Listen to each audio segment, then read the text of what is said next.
सभी को नमस्ते। 11वीं तथा 12वीं हिंदी विषय पाठ्यक्रम में रस पहचानने के प्रश्न पूछे जाते हैं 2 अंक के लिए, बोर्ड में भी तथा 11वीं की परीक्षा में भी। यानी 2 अंक का मूल्य भार रस इस इकाई पर है। तो आज के इस तासिका में हम रस का परिचय जानेंगे, रस क्या होता है क्या नहीं इसके बारे में समझेंगे। वास्तव में रस शब्द का शाब्दिक अर्थ होता है निचोड़। रस यानी निचोड़। अब यह जो रस है इसके बारे में जो भरत मुनि जी है उनकी परिभाषा है, रस की परिभाषा, वह सबसे ज़्यादा प्रसिद्ध है। उससे हम रस को भली भांति समझ सकते हैं। तो देखो, ये भरत मुनि जी की रस की परिभाषा है, वो संस्कृत भाषा में है।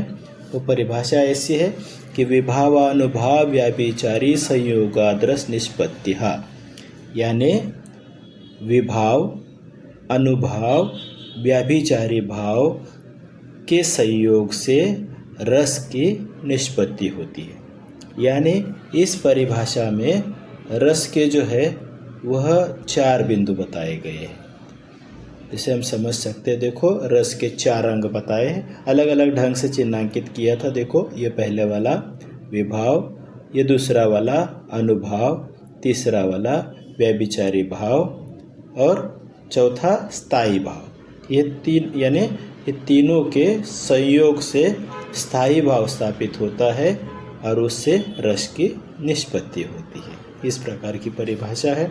अब जो रस के 4 अंग है, पहला विभाव अनुभाव, दूसरा तीसरा व्यभिचारी या संचारी भाव और चौथा स्थायी भाव। तो ये चारों के मतलब भी लिख के रखे आपको समझाने के लिए। विभाव यानी कारण, अनुभाव यानी जो भावों का अनुगमन करे, व्यभिचारी अर्थात संचारी भाव यानी स्थायी भाव को पुष्ट करने हेतु सहायक रूप में उत्पन्न अल्पकालिक भाव, और इन तीनों के संयोग से चौथा बनता है जो कि स्थायी भाव। और इस स्थायी भाव से यानी जो हम पढ़ेंगे उसमें हमें जो स्थायी भाव की अनुभूति होगी, उससे उस पंक्ति का रस जो है वह हम पहचानेंगे कि कौन सा रस है। इस प्रकार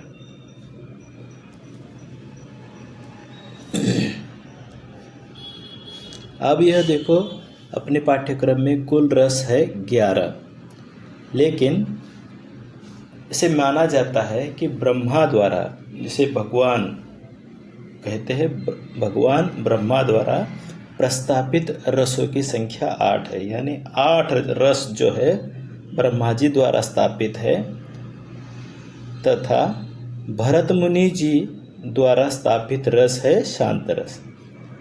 ऐसे यानी ब्रह्मा जी द्वारा स्थापित 8, भरत मुनि जी द्वारा स्थापित शांत रस यानी 1 रस 9वां, और उसके उपरांत अन्य जो अभ्यासक है उनके द्वारा स्थापित 2 रस है, वात्सल्य और भक्ति। ऐसे यानी कुल रस की संख्या है 11।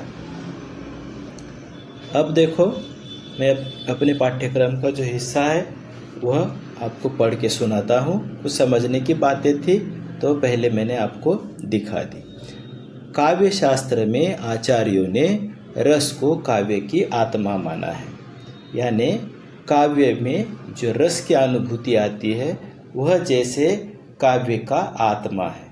यानी मानव शरीर में सांस को जितना महत्व है उतना ही महत्व काव्य में रस को है। ऐसे अब जो हमने भरत मुनि जी की परिभाषा देखी, उसी का उससे जुड़कर कुछ वर्णन आगे आता है।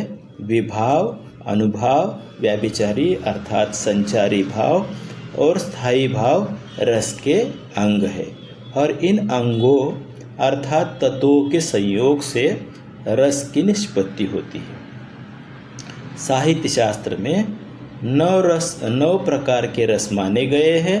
कालांतर में अन्य 2 रसों को सम्मिलित किया गया है। यानी कुल रस की संख्या हो गई, देखो 11। यहाँ पर देखो साहित्य शास्त्र में पहले 9 है, लेकिन यह 9 जो है उसमें से 8 ब्रह्मा द्वारा प्रस्तापित माने जाते हैं और 9वां जो है जिसे शांत रस कहेंगे वह उसको स्थापित करने का काम भरत मुनि द्वारा किया गया है। और अन्य जो 2 रस है यह वात्सल्य और भक्ति वाला, तो यह जो 2 है वह कालांतर में उनकी स्थापना हुई है। इस प्रकार कुल 11 रस है, उसमें से जो मैंने चिन्हांकित करके रखा है 3रे नंबर का करुण, 4थे नंबर का हास्य, 5वें नंबर का वीर, 7वें नंबर का भयानक और 10वें नंबर का वात्सल्य। यह 5 रस 11वीं की पाठ्यक्रम में सम्मिलित है और बचे हुए 6 रस यानी कि श्रृंगार, शांत, रौद्र, बीभत्स, अद्भुत और भक्ति, यह 6 रस 12वीं की पाठ्य पुस्तक में यानी बोर्ड की परीक्षा में सम्मिलित किए गए हैं। अब देखो यहाँ सूची दी हुई है रस तथा उसका स्थायी भाव। जब हम पंक्तियाँ पढ़ेंगे, उन पंक्तियों को पढ़ने के बाद हमारे मन में जिस स्थायी भाव का निर्माण हुआ हमें अनुभूत होगा, उससे हम उन पंक्तियों से निष्पन्न होने वाले रस को पहचान सकते हैं। तो वो सूची है, एक बार पढ़ लेता हूँ, आप भी इस पर गौर करना। पहला रस है जिसे मुख्य रस माना जाता है श्रृंगार रस। यह रसों का राजा माना जाता है श्रृंगार, तो इसका स्थायी भाव है प्रेम।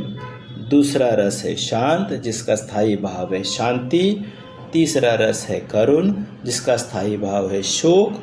चौथा रस है हास्य, उसका स्थायी भाव है हास। 5वां रस है वीर, उसका स्थायी भाव है उत्साह। 6ठा है रौद्र जिसका स्थायी भाव है क्रोध। 7वां है भयानक रस जिसका स्थायी भाव है भय। 8वां रस बीभत्स रस है जिसका स्थायी भाव है घृणा। 9वां रस है अद्भुत जिसका स्थायी भाव है आश्चर्य। 10वां रस है वात्सल्य जिसका स्थायी भाव है ममत्व। और 11वां रस है भक्ति जिसका स्थायी भाव भी भक्ति ही है। ऐसे कुल 11 रस है। हमें परीक्षा में खाली स्थायी भाव और रस ये पता होना चाहिए। इतना अगर हम पढ़कर समझ पाते हैं तो हम रस को पहचान लेते हैं। रस को पहचान लेते हैं तो हमें अंक मिलना तय हो जाता है। 11वीं और 12वीं में खाली रस को पहचानने तक की क्षमताएं ही छात्र अर्जित करे, ऐसा माना गया है।